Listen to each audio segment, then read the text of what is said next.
بسم اللہ الرحمن الرحیم۔ السلام علیکم۔ آج کا موضوع ہے آگمنٹن سیرپ، گولیاں اور انجیکشن۔ مکمل معلومات۔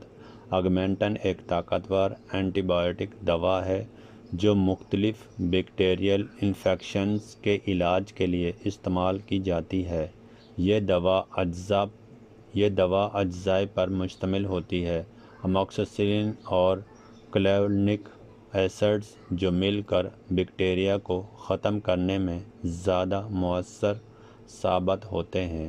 آگمنٹن کیا ہے؟ آگمنٹن ایک وسیع اسپیکٹرم اینٹی بائیوٹک ہے جو جسم میں موجود نقصان دہ بیکٹیریا کو ختم کرتی ہے۔ یہ وائرل بیماریوں پر اثر نہیں کرتی، اسی لیے صرف ڈاکٹر کے مشورے سے استعمال کرنی چاہیے۔ آگمنٹن کے استعمالات۔ آگمنٹن درج ذیل بیماریوں میں استعمال کی جاتی ہے: گلے اور ٹونسلز کا انفیکشنز، کان کا انفیکشنز، سینے کا انفیکشنز، پیشاب کی نالی کا انفیکشنز، جلدی زخموں کے انفیکشنز، دانتوں کے انفیکشنز۔ آگمنٹن کی اقسام۔ آگمنٹن سیرپ بچوں کے لیے زیادہ استعمال ہوتا ہے، خاص طور پر جب وہ گولیاں نہ نگل سکیں۔ یہ میٹھے ذائقے میں ہوتی ہے تاکہ بچوں کو آسانی ہو۔ آگمنٹن گولیاں بالغ افراد کے لیے عام طور پر گولیاں استعمال کی جاتی ہیں۔ یہ مختلف طاقتوں میں دستیاب ہوتی ہیں، جیسے 375 mg، 625 mg، 1 گرام وغیرہ میں۔ آگمنٹن انجیکشن شدید انفیکشن کی صورت میں ہسپتال میں انجیکشن دیا جاتا ہے، خاص طور پر جب مریض منہ سے دوا نہ لے سکے یا حالت زیادہ خراب ہو۔ خوراک ڈوزز۔ خوراک مریض کی عمر اور بیماری کی شدت کے مطابق ڈاکٹر مقرر کرتا ہے۔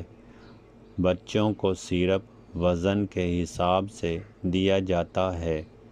گولیاں عام طور پر دن میں 2 یا 3 بار دی جاتی ہیں۔ خود سے دوا شروع یا بند نہ کریں۔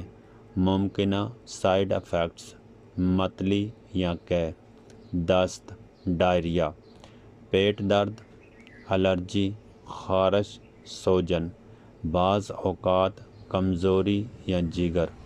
اگر شدید الرجی ہو تو فوراً ڈاکٹر سے رابطہ کریں۔ احتیاطی تدابیر: ڈاکٹر کے مشورے کے بغیر استعمال نہ کریں۔ ممکنہ کورس لازمی کریں، درمیان میں بند نہ کریں۔ جگر یا گردوں کے مریض خاص احتیاط کریں۔ حاملہ خواتین صرف ڈاکٹر کی ہدایت پر استعمال کریں۔